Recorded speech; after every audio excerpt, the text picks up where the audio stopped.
Malam itu, langit Jakarta tampak murung seolah menyimpan rahasia besar. Di sebuah gedung bertingkat yang lampunya sengaja diredupkan, beberapa tokoh penting berkumpul tanpa jadwal resmi. Percakapan mereka berlangsung lirih, nyaris seperti gumaman, namun dari setiap kata tersirat sesuatu yang jauh lebih besar daripada pertemuan politik biasa. Di ujung meja panjang, seorang penasihat senior memutar pena sambil mengamati ekspresi rekan-rekannya. Kalau benar rencana ini jalan, dampaknya bisa mengguncang peta kekuasaan, katanya. Para peserta rapat saling pandang, sadar bahwa langkah yang dibahas tak sekadar eksperimen, tetapi taruhan besar. Nama Prabowo dan AHY disebut berulang kali, namun bukan dengan nada yakin. Ada rasa ragu, ada pula kekhawatiran. Meski keduanya punya panggung sendiri, menyatukan mereka terasa seperti mendorong dua arus yang selama ini mengalir berlainan. Beberapa orang bahkan terang-terangan menilai ide itu terlalu berani. Di luar ruangan, para staf mondar-mandir sambil membawa map rahasia. Mereka tak tahu isi rapat, namun aura tegang yang merambat hingga koridor sudah cukup membuat mereka menahan napas setiap melewati pintu kayu besar itu. Semua sadar, sesuatu sedang dipersiapkan, sesuatu yang tidak bisa dicoba dua kali jika gagal. Sementara itu, di media sosial, rumor kecil mulai muncul tanpa ada yang tahu sumbernya.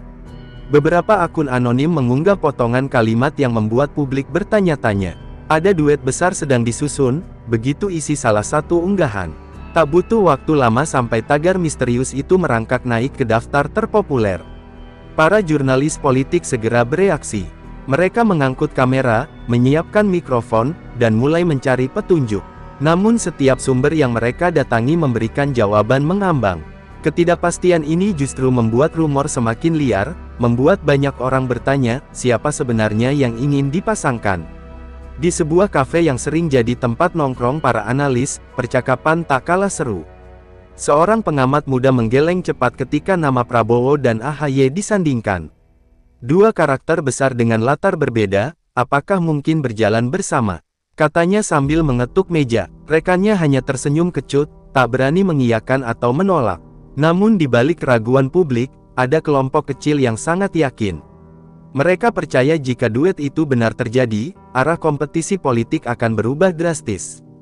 Perhitungan matematis, analisis statistik, dan simulasi suara pemilih menunjuk pada sesuatu yang menjanjikan, meski jalannya pasti penuh hambatan. Malam semakin larut ketika rapat rahasia itu mendekati akhir. Salah satu tokoh berdiri, menepis keraguan yang memenuhi ruangan. Kalau kita hanya mengikuti yang nyaman, kita tidak akan melangkah kemana-mana, katanya tegas. Kalimat itu membuat suasana membeku sejenak sebelum akhirnya semua setuju meneruskan rencana kontroversial tersebut. Begitu keputusan diambil, seorang kurir khusus bergerak cepat mengirimkan berkas kepada dua tokoh yang namanya menjadi pusat perhatian. Prabowo dan AHY, meski belum bertemu langsung, akan segera menerima kabar tentang rencana besar yang mungkin mengubah hidup politik mereka. Tidak ada yang bisa memprediksi reaksi keduanya. Di luar gedung yang mulai sepi, seorang wartawan senior berdiri menatap langit yang masih mendung. Ia tersenyum kecil, merasakan firasat yang tidak bisa dijelaskan. Akan ada badai, gumamnya. Dan ia tidak salah, karena malam itu, sejarah fiktif baru saja mulai disusun, dan dunia politik bersiap menghadapi kejutan yang jauh dari biasa. Pagi setelah rapat rahasia itu, berita mulai beredar lebih cepat daripada yang diperkirakan para perancangnya. Media besar menurunkan laporan eksklusif bertajuk samar yang membuat publik berspekulasi lebih liar. Nama Prabowo dan AHY muncul dalam berbagai analisis, meski belum ada satupun pihak yang berani mengonfirmasi. Ketidakjelasan ini justru menyalakan api penasaran yang tak terkendali. Di markas salah satu stasiun televisi, meja redaksi dipenuhi suara debat yang tidak kalah panas. Produser meminta tim investigasi menelusuri sumber rumor itu hingga ke akar. Mereka tidak ingin ketinggalan momentum yang dapat meroketkan rating. Seorang reporter muda langsung bergerak menuju gedung yang semalam menjadi pusat rapat, berharap menemukan celah informasi dari para staf yang mungkin lengah. Sementara itu, para konsultan politik mulai membuat perhitungan baru. Mereka memutar ulang rekaman kampanye lama, membandingkan gaya pidato, dan menilai kemungkinan harmoni antara dua tokoh tersebut. Kesimpulan awal mereka tidak manis, duet ini terlihat seperti dua puzzle dari kotak berbeda yang dipaksa menjadi satu gambar. Istilah "kawin paksa" pertama kali muncul di sebuah forum diskusi daring. Seorang pengguna anonim mengunggah tulisan panjang yang tampak seperti suara orang dalam. Unggahan itu menggambarkan duet ini sebagai hasil kompromi ruwet demi menenangkan kelompok-kelompok yang sejak lama sulit disatukan. Dalam beberapa jam, tulisan tersebut menyebar ke seluruh platform media sosial. Di kantor pusat sebuah partai besar, beberapa elit membicarakan fenomena itu sambil menahan tawa getir. Mereka tahu rumor itu tidak sepenuhnya meleset. Tekanan politik dari berbagai arah membuat keputusan apapun terasa tidak ideal. Namun menyatukan Prabowo dan AHY tetap menjadi pilihan paling aman bagi beberapa pihak, meski tampak rapuh di permukaan. Prabowo yang menerima laporan perkembangan situasi hanya menghela napas sambil menatap dokumen yang dikirim dini hari. Ia membaca ulang setiap halaman, merasakan campuran antara tantangan dan kekhawatiran. Dalam benaknya, langkah ini harus dijalankan dengan kewaspadaan tinggi agar tidak berubah menjadi jebakan. Di tempat berbeda, AHY mempelajari berkas yang sama dengan tatapan serius. Ia menilai setiap detail dengan pendekatan metodis, menganalisis konsekuensi jangka panjang. Meski tersanjung namanya kembali ramai dibicarakan, ia tidak buta terhadap risiko yang mengiringi. Ia paham betul bahwa keputusan ini bisa menjadi batu loncatan atau justru batu sandungan. Ketika para pendukung fanatik mulai memadati kolom komentar di internet, suasana politik semakin riuh. Masing-masing pihak mengklaim duet tersebut sebagai ide cemerlang atau bencana yang sedang menunggu waktu untuk meledak. Perpecahan opini itu menyebar ke televisi, debat kampus, hingga perbincangan santai di warung kopi. Di balik gegap gempita publik, tim internal kedua tokoh mulai membentuk kelompok kecil yang bekerja dalam senyap. Mereka ditugaskan memetakan strategi komunikasi jika duet ini diumumkan secara resmi. Karena besarnya tekanan, setiap keputusan harus dibuat dengan kecepatan dan ketepatan tinggi agar tidak memperburuk situasi. Namun ada satu hal yang belum mereka perhitungkan, resistensi dari kader garis keras yang merasa duet itu tidak sesuai dengan arah perjuangan mereka. Beberapa di antara mereka mulai menggalang dukungan untuk menggagalkan rencana tersebut. Gerakan kecil ini tumbuh diam-diam seperti akar pohon yang tak terlihat. Di tengah hiruk-pikuk itu, seorang akademisi senior diwawancarai oleh sebuah radio nasional. Dengan nada tenang, ia menyebut duet ini sebagai eksperimen paling berani dalam 2 dekade terakhir. Pernyataannya menambah minyak ke api, sebab publik menafsirkan kalimat itu sebagai tanda bahwa ada sesuatu yang sangat rumit sedang dirancang di balik layar. Hari semakin sore ketika rumor yang sebelumnya samar mulai terasa seperti kenyataan yang tak bisa dihindari. Meskipun belum ada pengumuman resmi, seluruh negara seakan menahan napas. Semua menunggu langkah berikutnya, menyadari bahwa apapun yang terjadi setelah ini akan membawa konsekuensi besar bagi perjalanan politik fiktif yang tengah dipertontonkan. Hari pengumuman semakin dekat, dan kedua tokoh mulai tampil bersama di beberapa agenda terbatas. Pada setiap penampilan, mereka tersenyum ramah di depan kamera, seolah hubungan mereka berjalan mulus tanpa hambatan. Namun bagi mata yang jeli, ada ketegangan tipis yang muncul dalam jeda-jeda kecil, tatapan yang sedikit kaku, gerakan tangan yang terasa tertahan, dan napas yang tidak sepenuhnya rileks. Di balik layar, suasana justru jauh dari gambaran harmonis itu. Tim Prabowo terbiasa bekerja cepat, tegas, dan langsung, sementara tim AHY mengutamakan proses yang sistematis. Ketika kedua gaya tersebut bertemu di meja rapat, perbedaan itu menimbulkan gesekan yang tidak bisa disembunyikan. Sebuah agenda yang seharusnya selesai 1 jam kerap memakan waktu 2 kali lipat hanya karena masing-masing pihak ingin mempertahankan cara kerjanya. Pada satu sesi latihan pidato, seorang staf komunikasi dari tim Prabowo meminta perubahan mendadak pada susunan kalimat. Tim AHY menolak mentah-mentah, menyebut perubahan itu tidak sesuai dengan pesan inti yang telah mereka siapkan.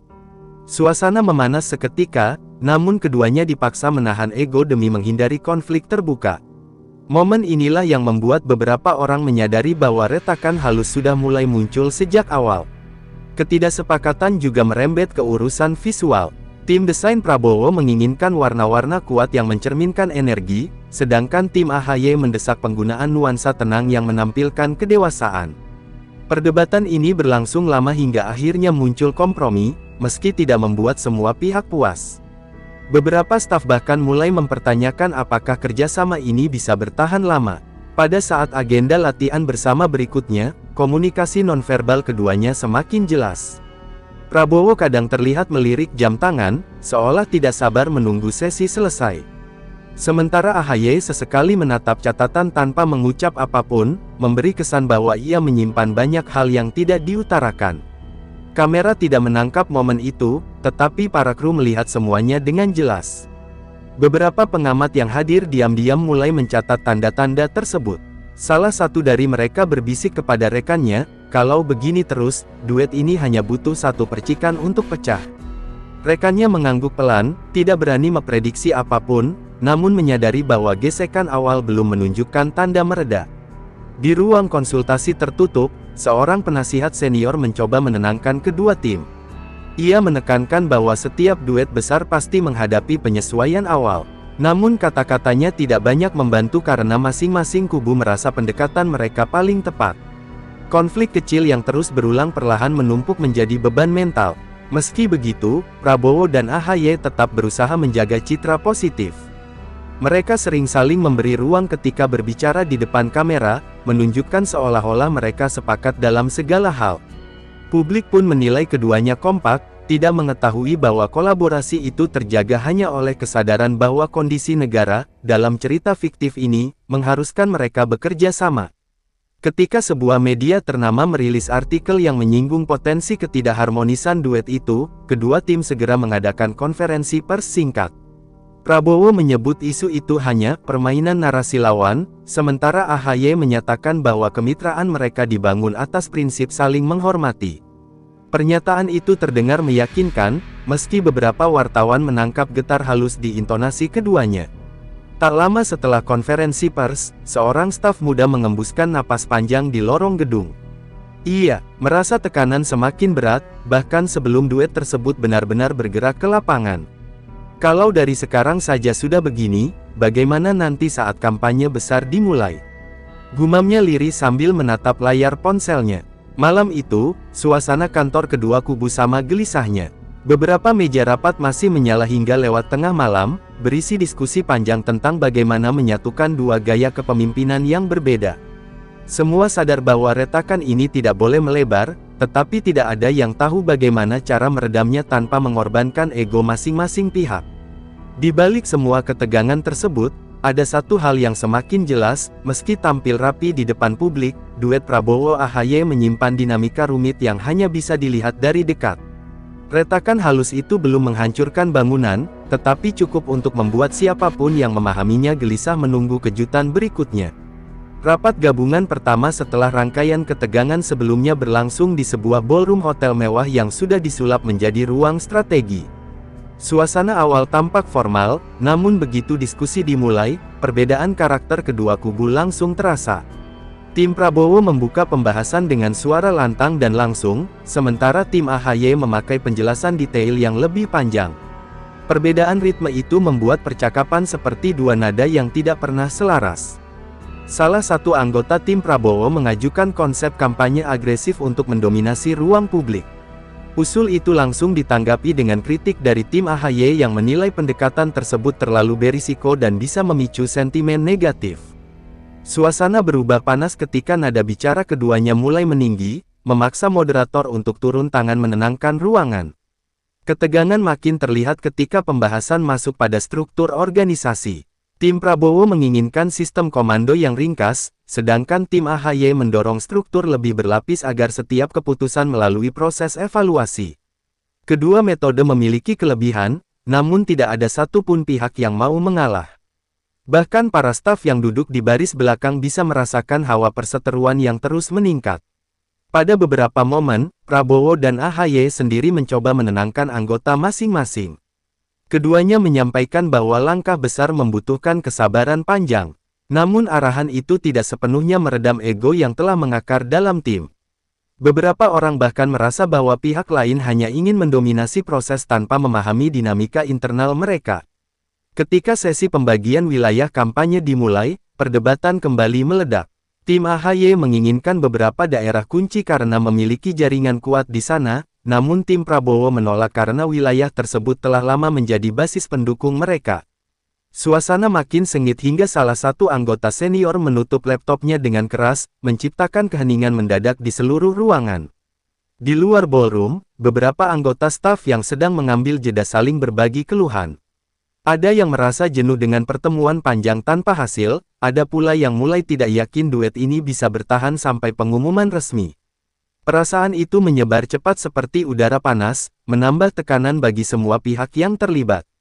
Sementara itu, analis politik yang mengikuti perkembangan dari jauh mulai mencium aroma disharmoni yang semakin jelas. Sejumlah sumber anonim mulai membocorkan bahwa dinamika internal duet ini lebih rumit daripada perkiraan. Mereka saling butuh, tapi juga saling menguji, ujar salah satu narasumber kepada seorang wartawan senior. Pernyataan itu membuat media semakin tertarik dengan konflik terselubung ini. Puncak kekacauan terjadi ketika pembahasan tentang penanggung jawab strategi digital berlangsung.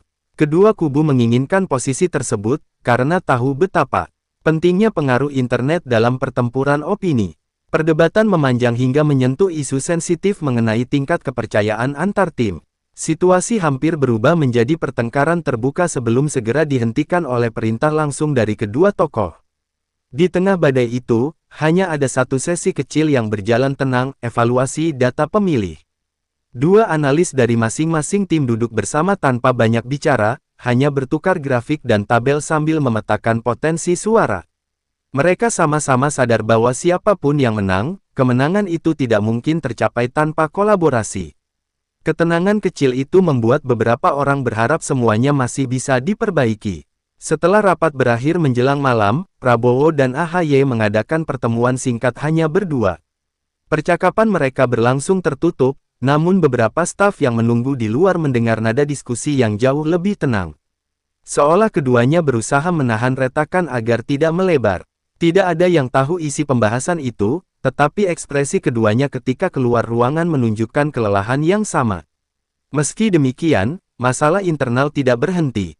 Sekembalinya ke markas masing-masing, kabar tentang perdebatan sengit di ballroom langsung menyebar. Para pendukung garis keras mulai mempertanyakan kepemimpinan tokoh mereka dalam mengendalikan situasi. Tekanan baru muncul dari dalam, membuat para pembuat strategi semakin pusing memikirkan bagaimana menjaga stabilitas koalisi. Malam itu, ketika lampu-lampu kantor mulai dimatikan, seorang staf muda duduk sendirian memandangi daftar agenda yang belum selesai. Ia menghela napas panjang, menyadari bahwa duet ini bergerak di atas fondasi yang mudah terguncang. Kalau begini setiap hari, tidak butuh lawan untuk membuat semuanya runtuh, bisiknya lirih. Dan di balik kalimat itu, tergambar semua kegelisahan yang menyelimuti duet Prabowo-AHY. Setelah serangkaian rapat yang penuh pertentangan, atmosfer di sekitar duet Prabowo-AHY semakin kacau. Dari luar, publik hanya melihat dua tokoh yang terus berusaha tampil kompak. Namun di balik layar, setiap langkah terasa seperti menapaki lantai kaca yang bisa retak kapan saja. Para pengamat mulai memprediksi bahwa duet ini menyimpan potensi ledakan yang tidak bisa diremehkan. Ketegangan makin nyata ketika bocoran internal mulai beredar ke media.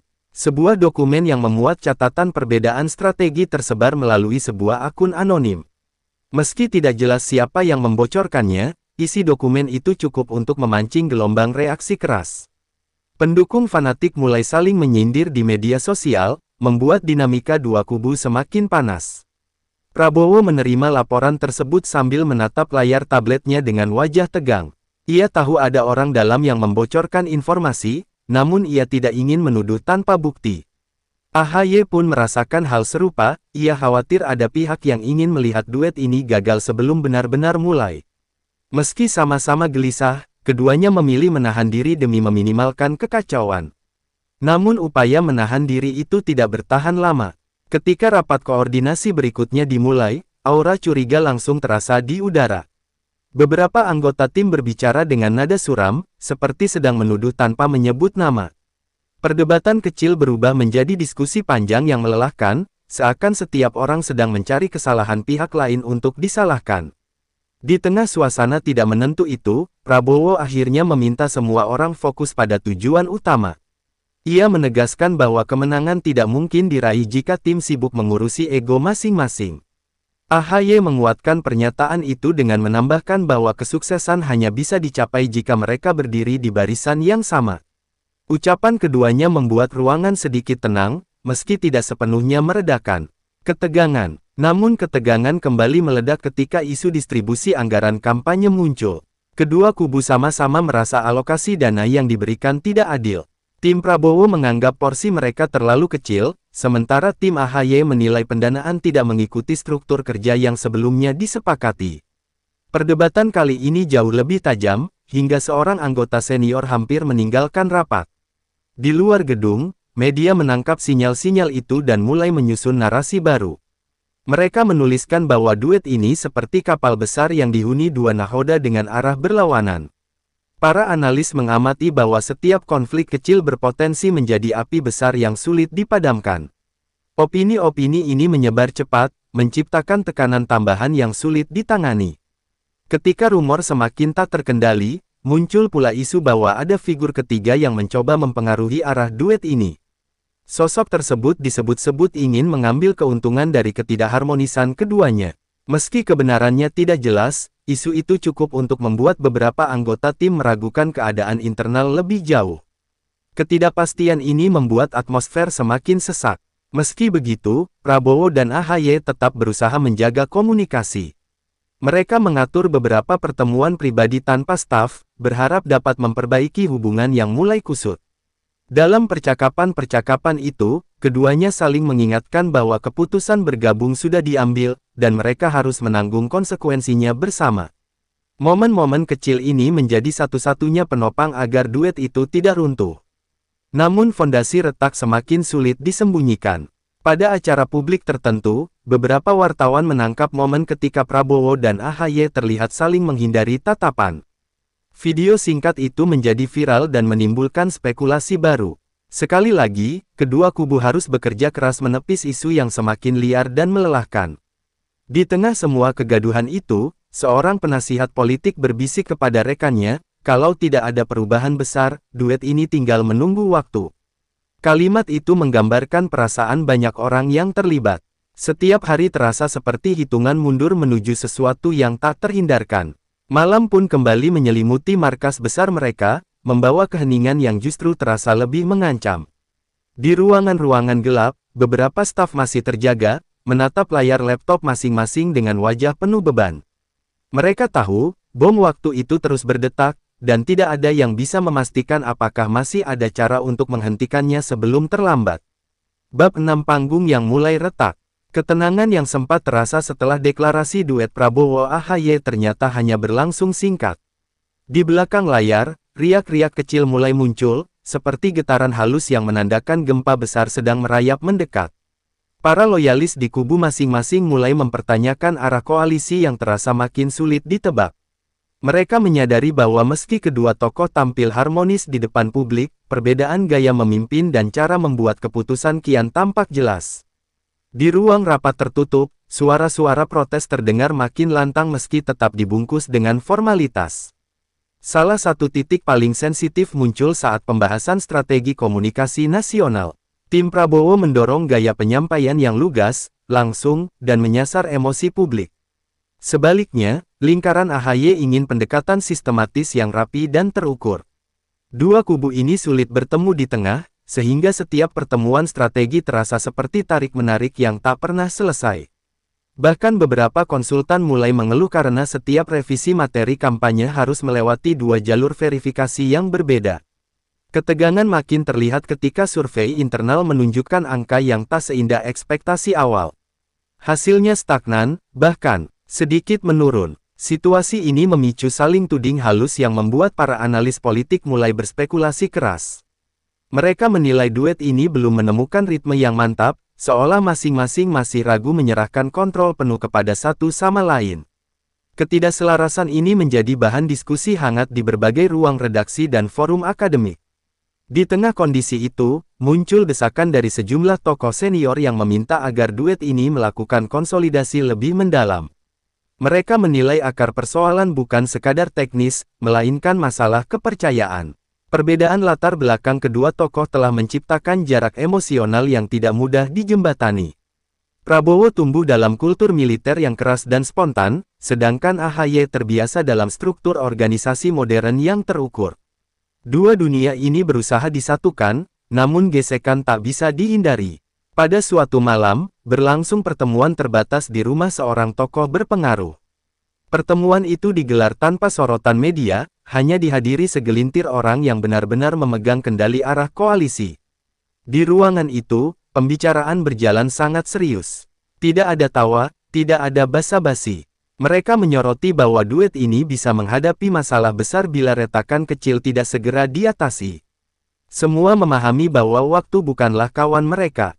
AHY tampak lebih banyak mendengarkan daripada berbicara malam itu. Ia menyadari beban berat yang ditanggungnya sebagai figur yang lebih muda. Ia perlu membuktikan bahwa ia bukan sekadar pelengkap, tetapi mitra strategis yang mampu membawa gagasan baru. Namun dalam hati kecilnya, ia tahu bahwa sebagian orang di kubu Prabowo masih memandangnya sebagai sosok yang belum matang sepenuhnya. Tekanan itu membuatnya terus berhati-hati dalam mengambil sikap. Di sisi lain, Prabowo mulai merasakan kelelahan menghadapi dinamika internal yang terus berubah. Ia terbiasa memimpin dengan keputusan cepat, tetapi kali ini ia harus bergerak lebih pelan karena mempertimbangkan banyak kepentingan yang saling tumpang tindih.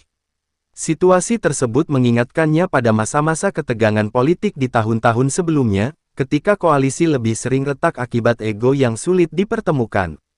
Sementara itu, rumor tentang friksi internal makin menyebar di kalangan wartawan. Mereka menerima bocoran dari berbagai sumber yang menceritakan adanya perbedaan pendapat serius antara dua kelompok. Meski tidak ada yang berani menyatakannya secara terbuka, aroma ketidakharmonisan terasa makin pekat. Setiap konferensi pers menjadi ajang tebak-tebakan, apakah senyum yang ditampilkan itu tulus atau sekadar formalitas politik. Tim media berusaha keras mengatur narasi agar publik tetap percaya bahwa duet ini solid. Mereka mengatur jadwal tampil bersama, mengatur angle kamera, bahkan memilih kata-kata yang harus disampaikan. Namun upaya itu sering terhambat ketika salah satu pihak membuat pernyataan yang terdengar menyimpang dari kesepakatan awal.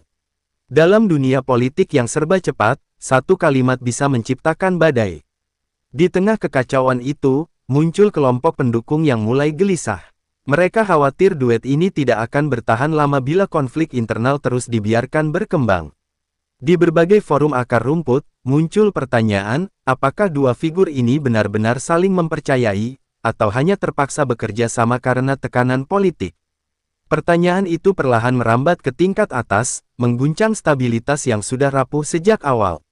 Meski demikian, masih ada sosok-sosok yang percaya duet ini bisa bangkit. Mereka yakin bahwa bila kedua tokoh menemukan cara untuk menyatukan visi besar, maka kekuatan politik yang terbentuk akan jauh lebih kokoh. Keyakinan itu membuat mereka terus mendorong dialog, meski jalannya sering tersendat.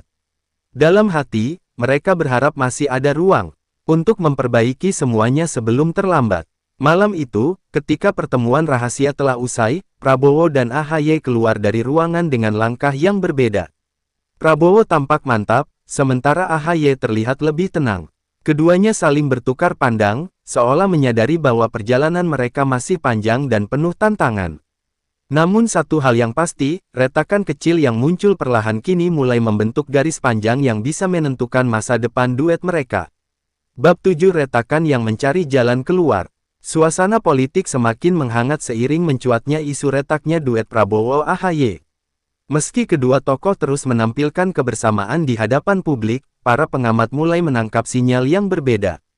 Mereka membaca gestur, jeda bicara, hingga cara pandang yang tidak lagi seirama. Perlahan terbentuk anggapan bahwa duet ini sedang menahan tekanan yang jauh lebih besar daripada yang terlihat di permukaan. Percikan kecil dari dinamika internal mulai dirasakan sebagai ancaman yang bisa menggulung arah koalisi dalam hitungan waktu. Di markas salah satu partai pendukung, para petinggi menggelar rapat darurat. Mereka menilai kondisi internal duet sudah berada di titik rawan dan perlu langkah cepat agar tidak membesar. Beberapa di antaranya mengusulkan restrukturisasi tim, sementara yang lain menilai persoalan sebenarnya terletak pada hubungan personal yang melemah. Perdebatan berlangsung panjang, membuat suasana rapat terasa berat seolah setiap kalimat membawa beban politik yang tidak ringan. Sementara itu, tim komunikasi kedua kubu kembali berhadapan dalam pembahasan strategi terbaru. Pembicaraan yang seharusnya menjadi ruang penyelarasan malah berubah menjadi arena saling mempertahankan pendekatan masing-masing. Metode penyampaian pesan, pengaturan jadwal, hingga pilihan juru bicara menjadi topik yang sulit disatukan. Suasana rapat yang tadinya formal perlahan berubah menjadi tegang, dengan nada bicara yang semakin naik meski tetap menjaga kesopanan permukaan. Di ruang kerjanya, Prabowo memandangi laporan yang baru saja diterimanya. Ia membaca setiap baris dengan cermat, mencoba memahami sumber dari stagnasi yang terus muncul. Meski secara politik ia terbiasa menghadapi badai, kali ini ia merasa ada sesuatu yang berbeda. Ketegangan yang terjadi bukan berasal dari luar, melainkan dari dalam koalisi yang ia bentuk sendiri. Ia tahu gertakan tidak akan menyelesaikan persoalan, yang dibutuhkan adalah ketegasan untuk menata kembali struktur kerja yang mulai goyah. AHY di sisi lain merasakan tekanan yang tidak kalah berat. Ia menyadari sebagian pihak masih menilainya sebagai faktor penyeimbang semata, bukan mitra strategis sejajar. Persepsi itu mengganggu konsentrasinya, membuat semua langkah yang diambil terasa serba salah. Namun dalam batinnya, ia menyimpan tekad besar untuk membuktikan bahwa dirinya mampu mengimbangi dinamika politik tingkat tinggi. Ia menghabiskan malam-malam panjang menelaah laporan, menyusun alternatif strategi, dan memperbaiki alur komunikasi timnya. Di tengah upaya memperbaiki keadaan, muncul isu baru yang semakin memperkeruh situasi. Sejumlah nama tokoh senior disebut-sebut mulai mempertimbangkan opsi cadangan bila duet ini makin sulit dipertahankan. Rumor ini menyebar cepat dan memicu kecemasan para pendukung di akar rumput. Mereka mulai membahas kemungkinan terburuk, meski sebagian masih berusaha menenangkan diri dengan keyakinan bahwa kedua tokoh tidak akan membiarkan situasi menjadi tidak terkendali. Media menangkap aroma konflik itu seperti singa yang mencium darah. Mereka mulai merangkai narasi, membuat analisis, dan memetakan kemungkinan skenario yang mungkin terjadi. Setiap perbedaan kecil antara Prabowo dan AHY diangkat menjadi headline yang memancing perhatian publik. Narasi tentang kawin paksa politik kembali mencuat dan diperkuat oleh komentar-komentar pengamat yang menilai duet ini belum menemukan titik keseimbangan. Di tengah hiruk-pikuk pemberitaan, sebuah rapat penting digelar di sebuah villa terpencil. Lokasinya dipilih agar media tidak mudah melacak dan agar suasana pembicaraan lebih jernih tanpa gangguan. Di sana, Prabowo dan AHY duduk berseberangan, ditemani beberapa penasihat utama. Mereka membahas situasi yang semakin rumit dan mencari cara untuk mengembalikan kendali sebelum semuanya terlanjur meluas. Pertemuan berlangsung lama, dengan jeda-jeda panjang yang memperlihatkan betapa seriusnya kondisi yang dihadapi. Dalam pertemuan itu, Prabowo menegaskan bahwa koalisi tidak boleh terus dibiarkan berjalan tanpa arah.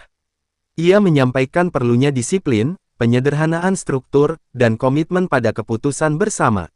AHY mendengarkan dengan seksama, lalu menegaskan pentingnya penyelarasan visi agar setiap keputusan terbaca konsisten di mata publik. Meski keduanya memiliki pendekatan berbeda, mereka berusaha menemukan titik temu demi keberlangsungan kerjasama yang sudah terlanjur menjadi pusat perhatian nasional. Para penasihat merasa lega ketika pertemuan itu mulai menunjukkan perubahan suasana. Nada bicara yang tegang perlahan melembut, dan beberapa senyum tipis mulai muncul.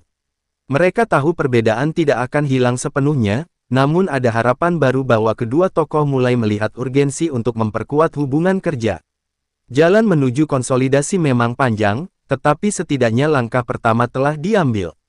Ketika malam semakin larut, hujan tipis turun di luar villa, menambah suasana hening yang begitu menekan. Prabowo berdiri menatap jendela, sementara AHY duduk merenungkan setiap keputusan yang baru saja dibahas.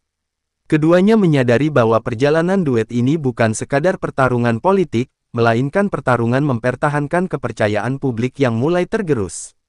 Mereka tahu apapun hasilnya nanti, sejarah akan mencatat periode ini sebagai masa paling menantang dalam perjalanan politik mereka. Pertemuan itu ditutup tanpa pernyataan resmi, namun dengan kesadaran bersama bahwa retakan yang muncul tidak boleh dibiarkan membesar. Ada tekad yang tumbuh untuk memperbaiki segala kekurangan, meski jalan yang harus ditempuh penuh risiko. Di luar sana, publik menunggu, analis mengamati, dan lawan politik bersiap memanfaatkan setiap celah. Namun untuk malam itu, Prabowo dan AHY memilih percaya bahwa duet mereka masih bisa menemukan bentuk terbaiknya sebelum